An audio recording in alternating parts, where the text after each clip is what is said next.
And among all these governors, administrators, and satraps, and these notable men, which we will assume includes some of those other men of Judah who went into Nebuchadnezzar's academy, everybody starts to bow down, except three: Hananiah, Mishael, and Azariah, who of course are summoned before Nebuchadnezzar, who knows these men, and he compels them. He coerces, he does everything in his power to try to convince them to bow down and worship the image, keep the law.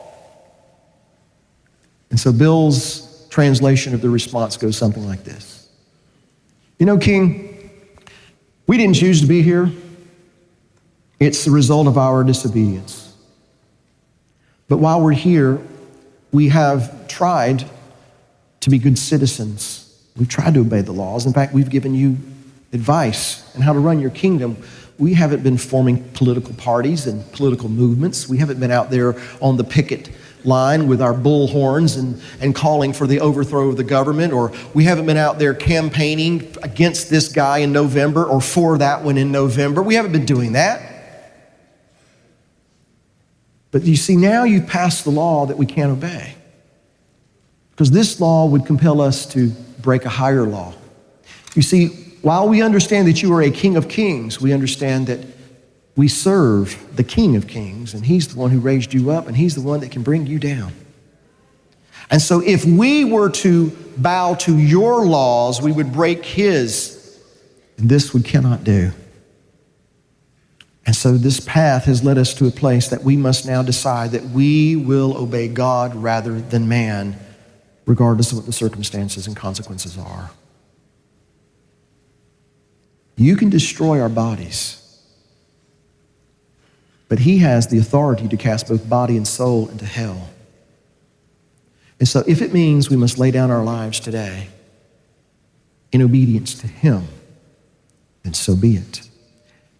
We believe that he is able to deliver us from your hand, but if not, we still won't bow down. And so these are men who do not seek to save their lives, because the one who seeks to save his life will lose it. The one who takes matters into his own hands is the one who's seeking to save his life, because that man, that woman is taking things out of the hands of the Creator. And that says, in this part of my life, I don't trust you. But these men put their lives in the hands of the Creator. And so when they refused to bow down, we see that in verse 19 of Daniel 3, the Nebuchadnezzar was full of fury, and the expression on his face changed toward Shadrach, Meshach, and Abednego. He spoke and commanded that they heat the furnace 7 times more than it was usually heated. And he commanded certain men of valor who were in his army to bind them and to cast them into the burning fiery furnace. And these men were bound and were cast into the midst of the burning fiery furnace. Verse 22 says, therefore, because the king's command was urgent and the furnace exceedingly hot, the flame of the fire killed those men who took up Shadrach, Meshach, and Abednego. And these 3 men, Shadrach, Meshach, and Abednego, fell down bound into the midst of the burning fiery furnace. Then King Nebuchadnezzar was astonished, and he rose in haste and spoke, saying to his counselors, did we not cast 3 men bound into the midst of the fire? And they answered and said to the king, true, O king. Look, he answered, I see 4 men, loose, walking in the midst of the fire, and they are not hurt, and the form of the 4th is like the Son of God. Then Nebuchadnezzar went near to the mouth of the burning fiery furnace and spoke, saying, Shadrach, Meshach, and Abednego, servants of the Most High God. Folks, that statement does not happen if they bow down.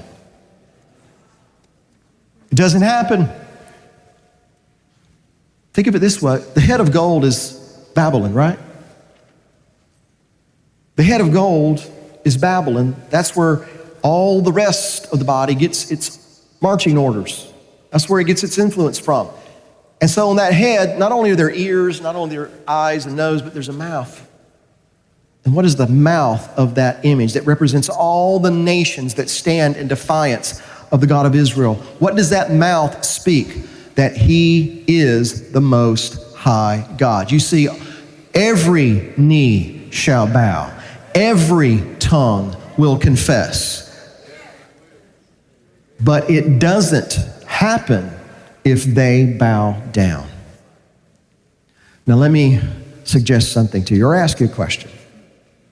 Do you think it's possible, remotely, that the creator of the universe knew that Nebuchadnezzar was going to have a dream that he didn't understand? Oh, that's right. He's the one who gave him the dream. And giving him the dream, knowing he was not going to understand, do you think the creator knew that he was going to be forced to call Daniel to interpret the dream for him? And maybe upon learning the dream's meaning, maybe he would be puffed up in his heart and say, you know what, I'm going to build me an image not of gold, silver, brass, and iron. I'm going to make one entirely of gold, and I'm going to pass a law that everybody has to bow down to me. Is it possible he knew that? And so is it possible he knew that for every knee and every tongue to confess, that he needed a remnant who were not willing to bow down? He needed them to be willing to walk a path that, given their own choices, they would not have ended up in Babylon, but they obediently walked every step in front of them in obedience and submission and exhibiting that we don't really understand what's going on or why, but we trust you. Because he was going to need those men to set an example so that Babylon would have to confess that he is the Most High God. And so we continue to read, Shadrach, Meshach, and Abednego, servants of the Most High God, come out and come here. Then Shadrach, Meshach, and Abednego came from the midst of the fire, and the satraps, administrators, governors, and the king's counselors gathered together, and they saw these men on whose bodies the fire had no power. The hair of their head was not singed, nor were their garments affected, and the smell of fire was not on them. And Nebuchadnezzar spoke, saying, Blessed be the God of Shadrach, Meshach, and Abednego, who sent his angel and delivered his servants who trusted in him. How many times did Messiah say, woman, because you know how to pronounce the name Yud-Heh-Vav-Heh, you are made whole? Sir, because your calendar is correct, you are delivered. How many times? Not one, but how many times did he say, your trust has made you whole? Your trust has saved you. Your trust has healed you. How many times? Every time he did something like that. And so, how were these men delivered? Not because of what they knew, but because of who they knew. And they knew that no matter the circumstance, even if it means laying down my life, I still can trust him. And so if it was that way then guess what? It remains that way today. There are things that are going on in the world. There are things that are going on in the nation this week that causes people to shudder, myself included. Darkness is descending upon the land. But he still looks for those who will acknowledge that even though darkness is descending upon the land, he is the one who created darkness. He created it to serve his purposes. And who will, in this day and time, when this darkness is coming upon the land, who will continue to trust him? Who will continue to stand? And when you've done all you can do to stand, stand.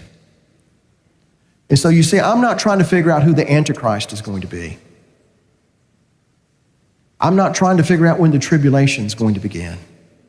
I'm not counting chemtrails. I'm not getting a map of all the FEMA camps and seeing how many guillotines are in there and burning up my Facebook page to get everybody all worked up over this. Because that's not what my focus is to be. This is not my focus. This isn't. This is. One last thing and I'll leave, I'm out of time.